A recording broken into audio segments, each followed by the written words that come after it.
The media may not have simply overlooked the discrepancies in the case of Sandy Hook. Outlets like CNN and others seemed to, in a few instances, fully participate in the deception. Take, for instance, a CNN piece from just a few days after the event.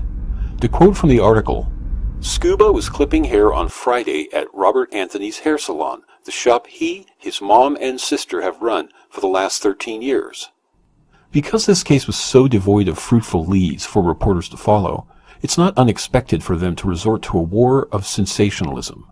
In this example, the reporter, Wnttash, attempted to portray Adam Lanza as a deeply disturbed individual.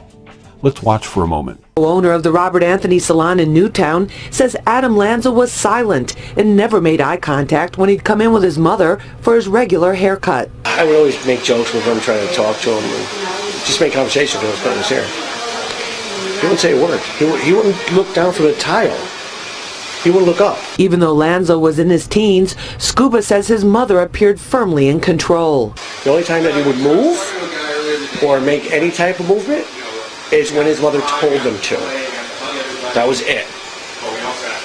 And those were the only times. The man whose comments we were just treated to is Robert A. Scuba.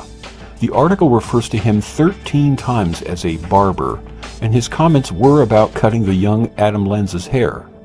Scuba puts his hand on the black barber chair. That sick son of a... The barber shakes his head. The barber's sister would tell him there was something wrong with Lanza, that he wasn't right. So I guess he's a barber somewhere in the Newtown area. The first problem with the story is there's no business licensed as Robert Anthony's hair salon in the area.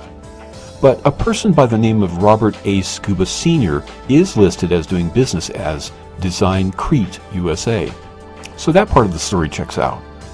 While we're at it, let's see if Bob Scuba is a licensed barber. Barbers are required to be licensed after all. It appears that no barber with the last name Scuba has been licensed in the state of Connecticut since at least 1997. That's odd. The article seemed to overemphasize that Bob was a barber. Let's try another tactic and see if Bob might actually be a hairdresser. We do get a listing for Robert Scuba. Let's see the details for that listing. It shows his license is inactive and expired on August 31st, 2008. But the article stated, Scuba was clipping hair on Friday at Robert Anthony's hair salon. How's that possible if Bob's license expired as far back as 2008?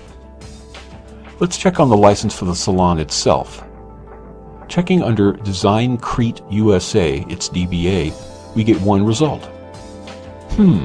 It says it's inactive. Well, what do you know? It expired on December 31st, 2012. So it was a licensed salon on the 19th when the reporter made his visit, but it never renewed its license when it expired just a few days later and almost 2 years ago.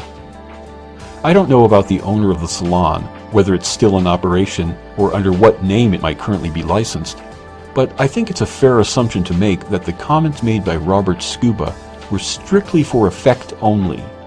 Did he ever cut the hair of a person named Adam Lanza even once? I doubt it. I'll conclude this line of investigation with another quote from the CNN article. "I wish I would have killed him then," he says. "Or he should have killed himself a long time ago. He would have saved us all the trouble. He should have run in front of a bus or some other type of terrible death. He should have done it to himself. It would have saved all those kids and parents the trouble. I should have slipped and stabbed him by accident. It would have been a lot better for those people.